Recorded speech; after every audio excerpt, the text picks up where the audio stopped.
Hello, welcome to Skill Check, the positive gaming podcast from YMCX. My name's Andy. And my name is Becky. And Becky. Yes.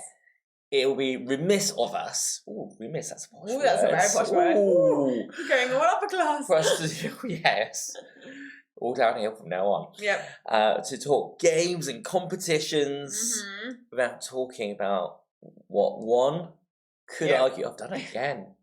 One. He's going one. He's going proper posh today. No idea where it's this come morning. from. Proper posh. Well, what one could argue is the ultimate in competition. Oh, ultimate competitions. Did you enjoy Eurovision? I think it's hilarious, but I love it. I love it because it's so fun. Yeah. My housemate takes it way too seriously, but it's very There's good. always one. It's funny to watch. There's always one. And the thing is, I find that us Brits only really take it seriously the day after Eurovision. Yeah, that's true. When we've not done particularly well. Mm-hmm. Yep. Yeah. Yep, there were some comments around why we didn't do so well this time again. That's right. Yeah. Well, it's Eurovision, it happens. Yep. We've also had a 5-day week this week, Andy. We've had so many 4-day weeks in the last. We've had to work 5 whole days. I'm still not sure how I feel about that. Yeah.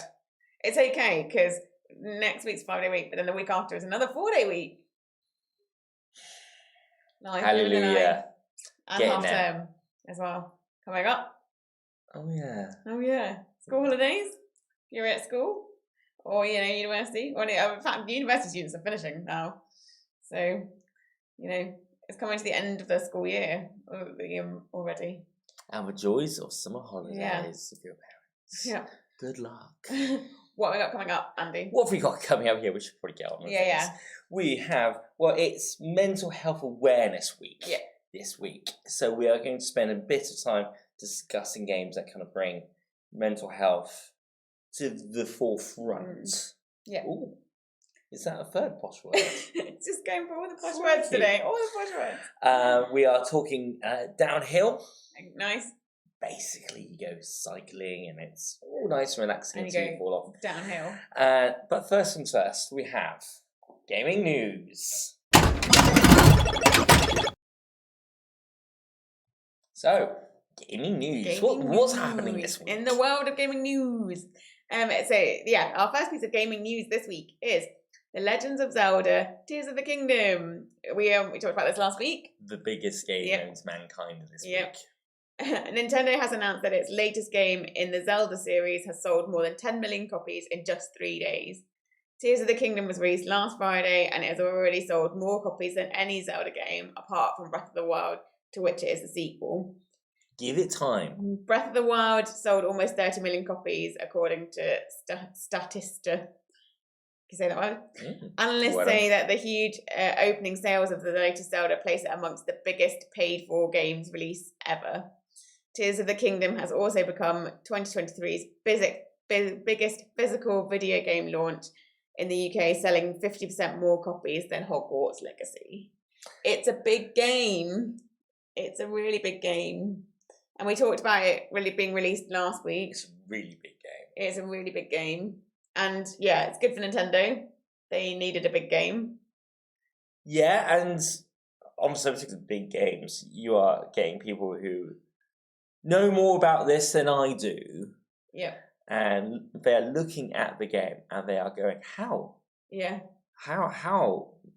And not just how in how's a Zelda game. Yeah. But how, as in, how is this running on the Nintendo Switch? Yep. It's very pretty. It does look good. It's open world. And so apparently there are ways around the whole weapon breaking thing as which well. Which makes Andy really excited. And now is my number one complaint from Breath of the Wild. Yeah. Do I have the energy to do all the kind of creativity and building and things like that? It is an expensive game. We will say that as well. It's somewhere between 45 and 60 quid, depending on where you get it from. It's not a cheap. It's not a cheap. It is a AAA. It's a brand new. It's a Nintendo Switch game. Yeah. From Nintendo. Nintendo games from Nintendo. Are not the cheapest anyway. Yeah. So, for example, if you to run out and buy Mario Kart, it's probably still quite full like pricey, like 35, 40 quid. Yeah. Full price. So it's not. Their games are just generally not cheap. Yeah. So could be worth looking out for it on sale. It will happen. Eventually. Yeah, and there's been lots of positive reviews. There's lots of positive reviews. People saying it's really nice. The world loves it. Yeah, we're talking about mental health a bit later. Some people were saying it's really helping them with their mental health. Yeah. Which is, and that sort of escapism into the open world of Zelda is really helping some people. So it's really interesting. We'll see. So, all good from Nintendo. It sounds good.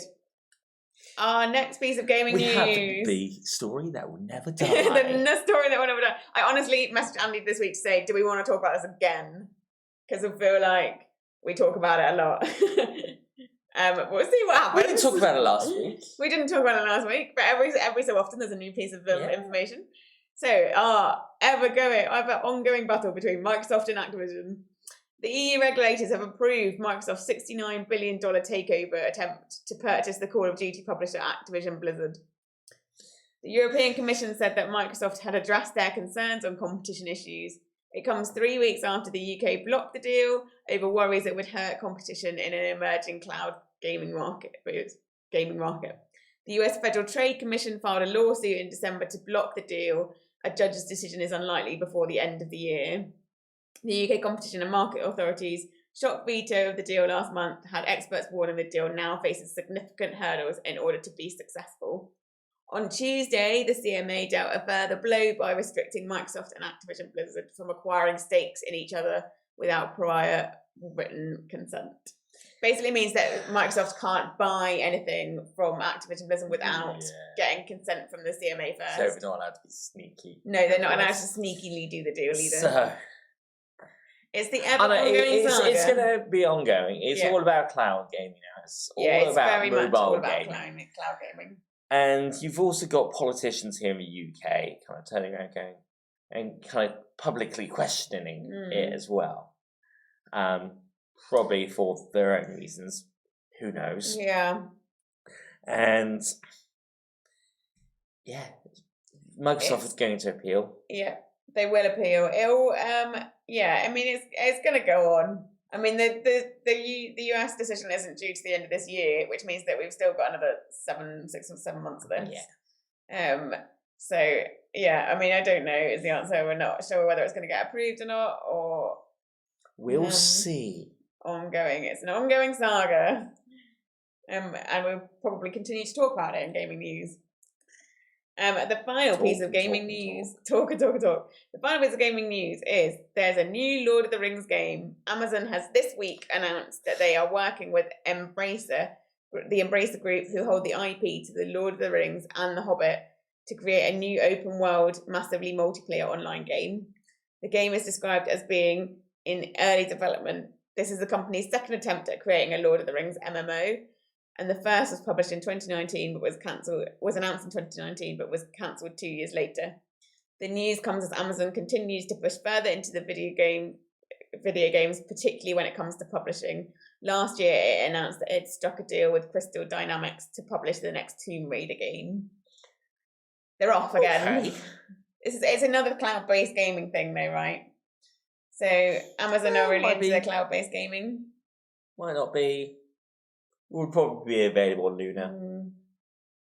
I remember playing the PlayStation 2 Lord of the Rings game and really loving it. We played it because you can play multiplayer and you could play like Aragorn and Legolas and stuff. But it'll be interesting to see what they do with it. You know, Rings of Power hasn't exactly set the world alight. No. And again, Tomb Raider. Let's see what they do with it. Yeah, it'll be interesting. It's very open. But I think your point about it being cloud gaming, that didn't occur to me. I think it's quite an interesting point because Amazon are now trying to be a player in that cloud gaming space. They are trying to be, they have Luna there. They've got their own ready-made games platform to put a Lord of the Rings game on. To put a Tomb Raider game on. And if they want, they could probably make it exclusive. I mean, if they've got exclusive rights to it and they put it on Luna, it's a good way of getting subscriptions to their Luna service, right? Yeah. It's a really good way of, keeping people. And if you look at some of the TV shows that are on Amazon Prime, there's, one would say, slightly kind of geeky, nerdy vibe there, which is fantastic. Maybe they're trying the same sort of thing with their cloud gaming service. Yeah. Fair play. Just, Amazon, please do me a favour. Just include more Luna games as part of Prime. That'll just make me happy. I don't want to spend more money. It's their... Prime's expensive enough. Yeah. It's going to be the way that we're going towards this cloud-based. We've talked about this before. That's the whole thing with Activision and Microsoft, is that it's cloud-based gaming. Give us money on a monthly basis and you get to play games. Yeah. And so it's going this way, but it is just, money, isn't it? In a world where things are getting more expensive, they want more money from you, and it's so annoying. Indeed. And on that positive note, that was gaming news. Well, as I mentioned at the start, it is Mental Health Awareness Week. Yep. I got it wrong earlier this week, didn't I? Yeah, you did. Really badly. Yeah. Horrendously wrong. Yeah. So, and whilst we normally kind of concentrate on kind of how games can help well-being in a kind of roundabout way, we figured this would be a good time to kind of talk about video games that kind of take the topic of mental health in a kind of head-on. Yeah. And that's kind of the main, not necessarily the main point, but definitely a topic that is there. Yeah. And it's kind of hard to avoid. Yep. Yeah. Which, and I think we should mention to start with that when you look at how gaming has approached mental health in the past, probably very similar to movies, I guess, is that whenever the topic of mental health has been a thing, it's been more kind of how crazy is the Joker? Yes. Yeah. The classic Halloween. Yeah. Grim. Yeah. Very, very terrible look at anyone who has even a mental health blip. They are someone to be scared about, which is not true at all whatsoever. No, it's not true. And so I think to start with, I think we should address it. Well, we should address that. We have hopefully addressed that. Yeah. Now, games and movies. We're a gaming podcast, so we're going to not talk about how movies have improved. Yeah. Have started to kind of look at the topic of mental health in a lot more positive way. Yeah. And it's more kind of part of someone and potentially part of their story, but it doesn't necessarily have to be either their entire story or something to be feared or something to be scared about. Yeah. So, games that deal with mental health. Yeah, there are a few. There are quite a few. Yeah. And I'm going to do what I should have done at the start of this section and update our background for our lovely YouTube viewers. Yeah. So, and there's going to be a few clips from some of the games we're talking about up here. To start with, I think the obvious one that people could come across if they're Googling it is a Hellblade, which will come up in a second. I mean, to be honest, it's a bit dark if you were to watch it. Yeah. It is a mature game. Yeah. In that the central character is struggling with psychosis during the game. Right. Doesn't take away from the character's experiences at all whatsoever. And it's very much set in a world of kind of Greek mythology type approach. Yep. And it does encourage you to wear headphones whilst you're playing it. Oh, there she is. and you can hear both what she's thinking, and I guess what the other voices in her head are saying to her as well. So every now and then you might hear a voice saying, "Look around," and there's nothing there, but it's kind of giving you that sensation of unease for no other reason than what you are hearing. Which, good game. Need to be ready for it. And probably not a game for little ones either. Celeste. Unfortunately, I don't have it up on the screen, but on one hand, it looks like a typical platformer game from the late 80s, early 90s. On the other hand, it's a game about a girl with anxiety trying to climb a mountain. And my days, it looks simple, looks easy. It is a difficult game. It is. That's very metaphorical, isn't it? Anxiety trying to climb a mountain. That's a good metaphor. And it'd been really difficult.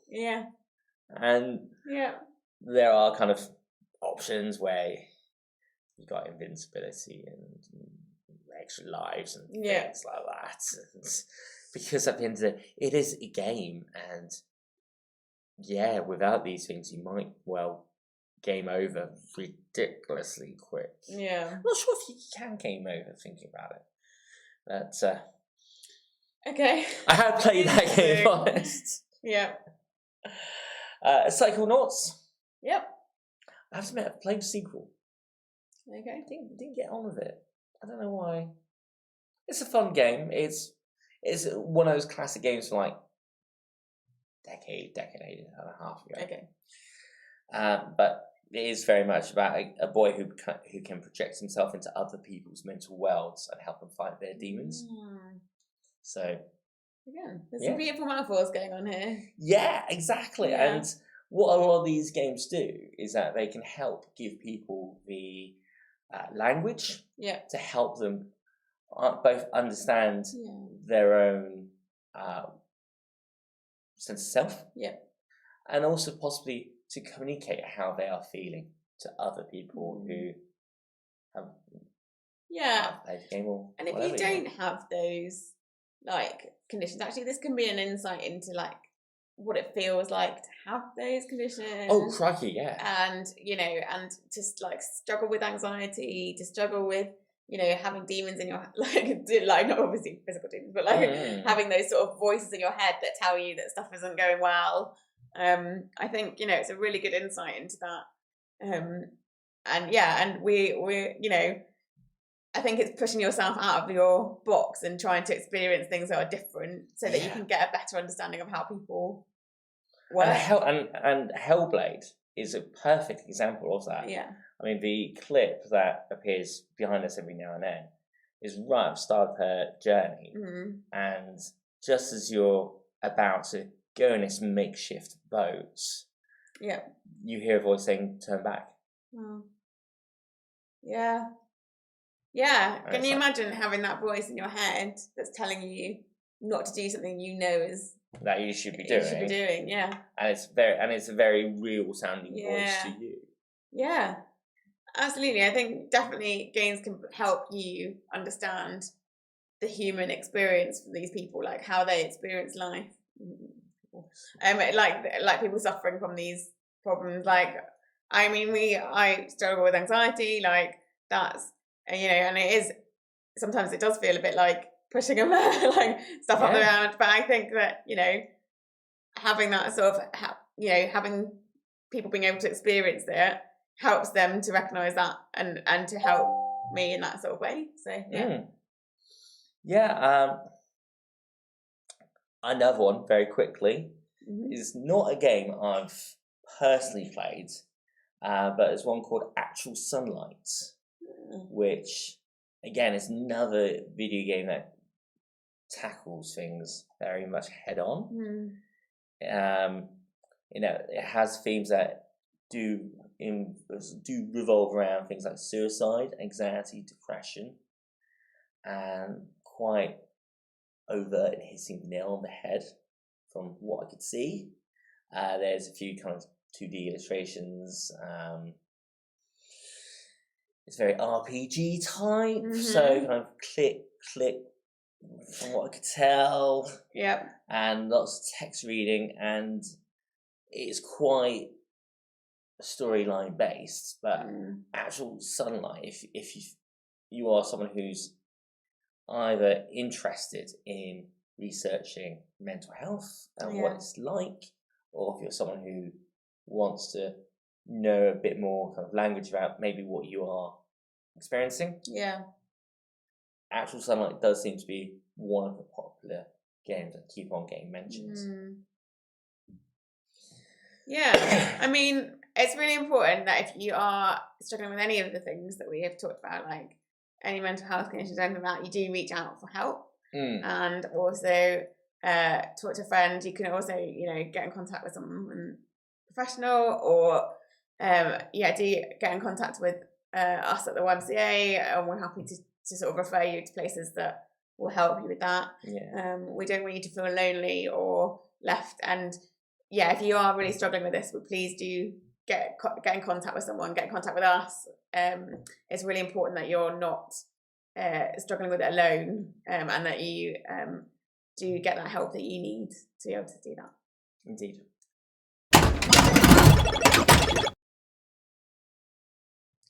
And now it's time for Andy's Game of the Week. Andy, what is your game this week? Lonely Mountains Downhill. Imagine it's just you and your bike, right? Imagine. I don't cycle. Imagine. Oh, right, I'm imagining. Oh, here we go. You're taking it on a ride down unspoiled mountain landscape. Beautiful. You are making your way through thick forests, narrow paths, and wild rivers. Okay. It's beautiful scenery. You can race, you can jump, you can slide, and in my case, crash often. Just crashed into a tree. Yeah, that was a good time. Yeah. And I really do crash often as I make my way down. Do you like this game, Andy? I do like this game. I do. It's on one hand, it's incredibly relaxing. Nice. On the other hand, there is a definite kind of, there's obviously a sense of challenge about it, because, I crash often. You crash often. And, I think what helps is that it's got this almost mobile phone friendly-esque feel to it. Yeah. In that once you crash, you restart back at your last checkpoint. Okay. Really quickly. Yeah. It's very much, you come off your bike, you start again. Yeah. You don't have time to get upset. You don't have time to particularly lose your rag with the game. Yeah. You don't have to go through too much before you get back to it. I'm sure if you're watching this on YouTube, you might get a sense of how quickly you can restart. It's a butterfly. There's also some jumps there as well. Okay. And it is just a nice game to kind of lose yourself into a little bit. Okay. You've got to focus. Yep. But it's all right. It's comparatively cheap at times as well. Yeah. I think it's on sale on Steam Store for about £10 if you're quick. But it's also available on PlayStation 4, Xbox Game Pass, and Switch as well. Nice. Okay. Yeah. Well, that brings to an end our lovely podcast this week. Please do follow us on all of the social medias at YMCA Exeter and at YMCA Exeter Games. You can also find us on YouTube. Hello, if you're watching us on YouTube. We always say hello to our lovely YouTube viewers at YMCA Exeter Games. I always say gaming in my head. I always say gaming in my head, and it's games. It's YMCA Exeter Games. Find us on there. And if you are struggling with anything that we have talked about this week, if you're finding life really difficult at the moment, please do get in touch with either with us at the YMCA Exeter, or you can get in touch with a professional or a friend, even just reach out to someone and try and find that connection as well. And we will see you next week. See ya.